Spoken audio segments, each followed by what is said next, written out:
Hey guys, it's Wahima, but just call me Wah. Melanated! Welcome to another episode of Morning Tea, where we sit in our sleepwear and discuss current events. Today's tea is hot vanilla chai by Bigelow bagged tea, son. You know, we ran out of stash, to be honest. Alright, so let's jump right into this pop culture tea. Here's the tea. It's too hot to drink. Hugh Hefner died. The king of the Playboy Bunnies, the master of adult entertainment, the OG of the silk robe, died. 91 years old, Hugh Hefner has passed away.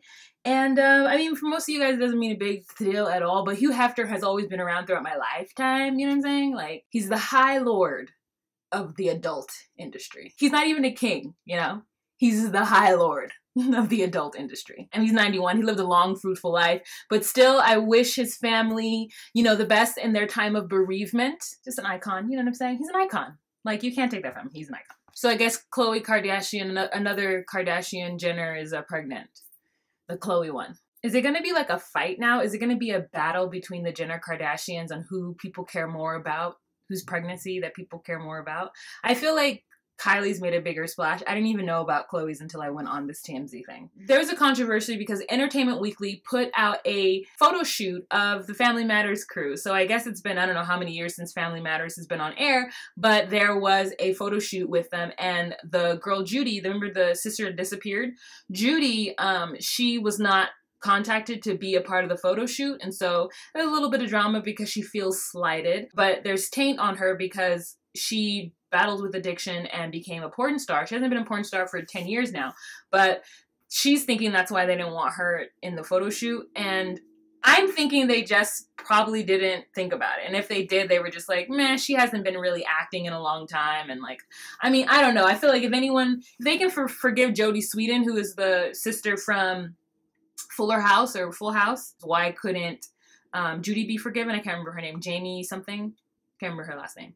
But the thing is, though, it's not even about that at all. It's just the fact that she feels slighted, that she's gone through a lot, and it would be nice to have been honored or acknowledged that she was a part of something as big as Family Matters. Even for just 4 seasons, she was still a part of it, and it would have been nice to have them reach out and contact her. And she says if they are thinking of doing some kind of Family Matters reboot, which no one is saying they are thinking of doing, I think people are thinking that because Entertainment Weekly had this photo shoot with all of them.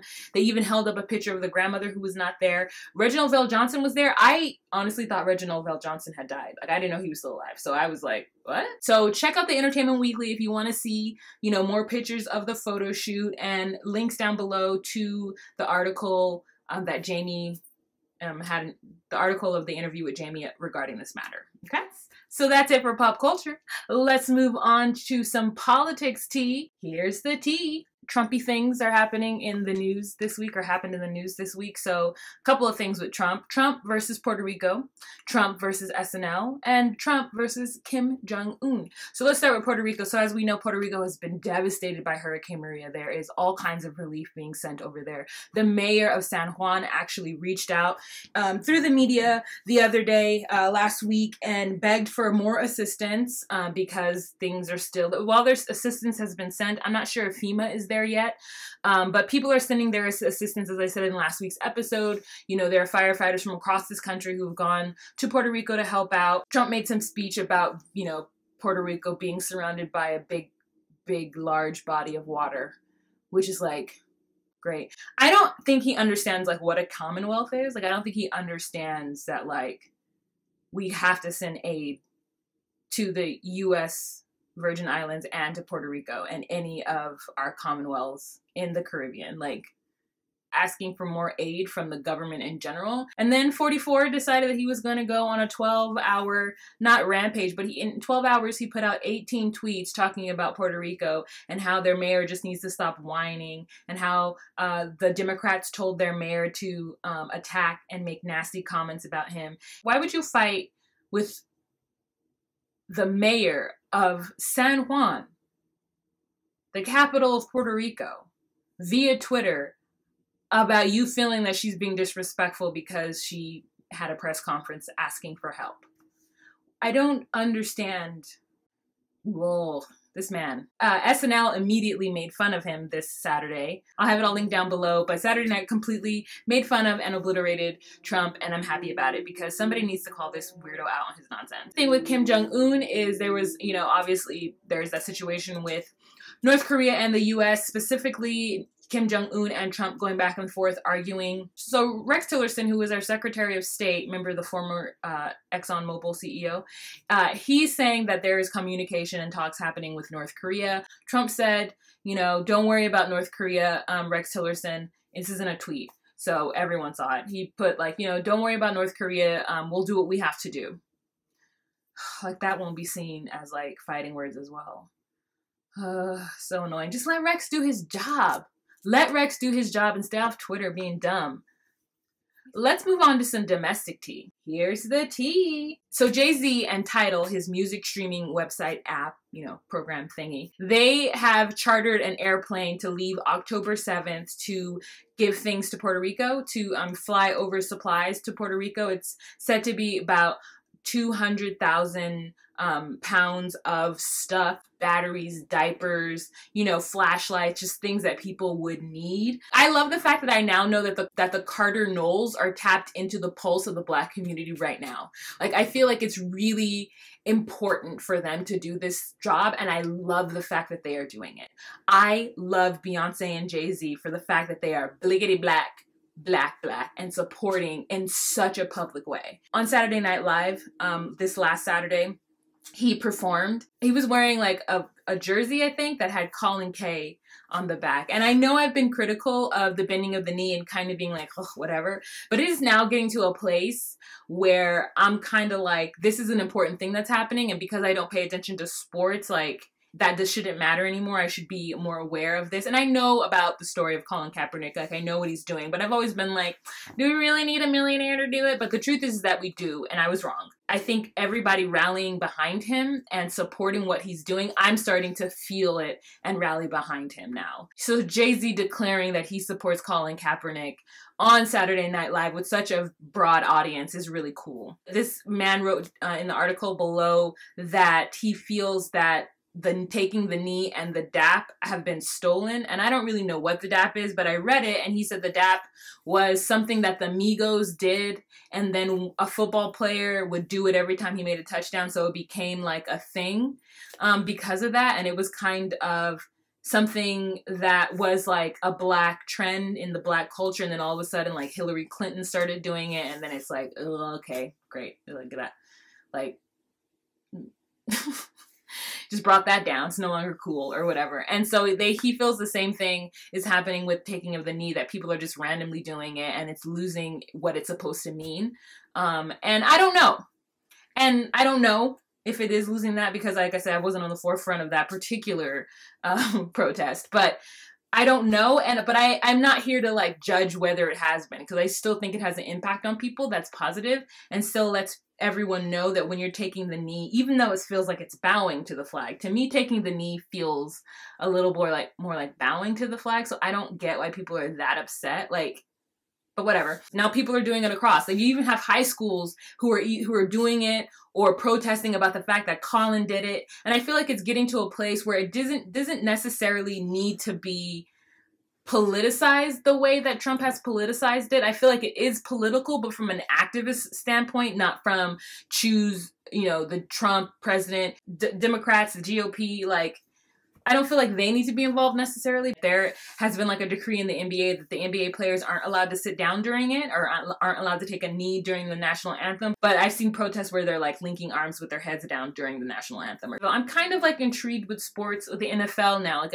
makes me want to pay attention more so about them now that they've kind of stepped over into the activist political sort of spectrum. And I'm okay with that because that's where I can meet them, you know? So let's move on to some international tea. Here's the tea.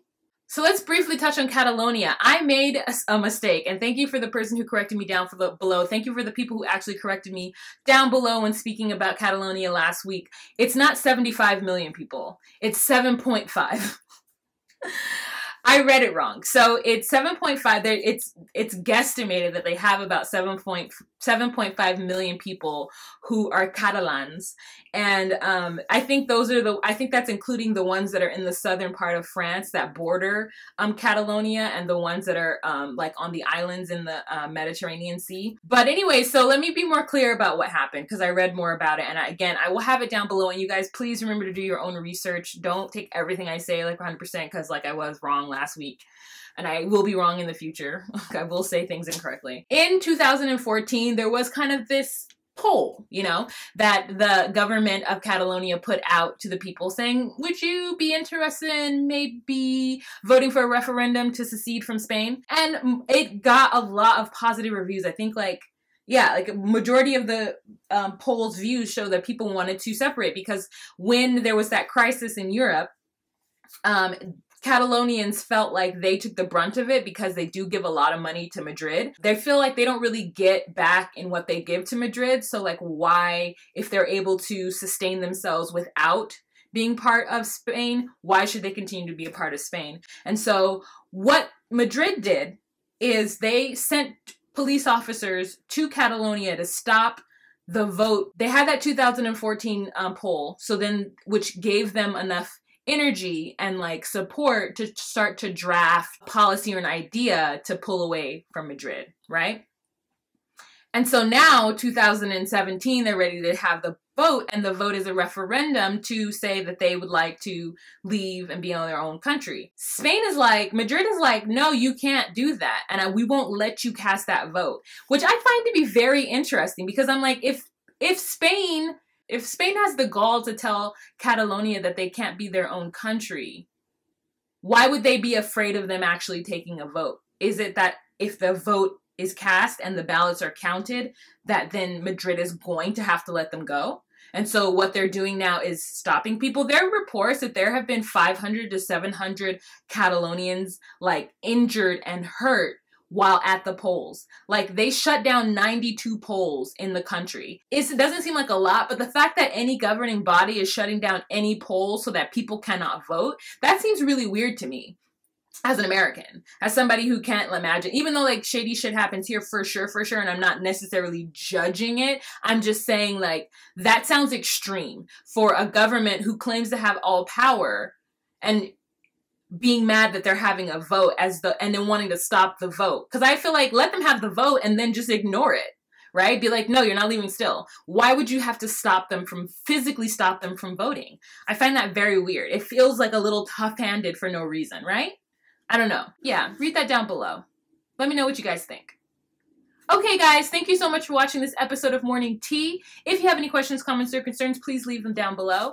If you like what I do here on this channel and you would like to consider becoming a Patreon patron, please do so. The link will be down below. Always remember to be you, be true, and find your place. Okay, thanks. Bye.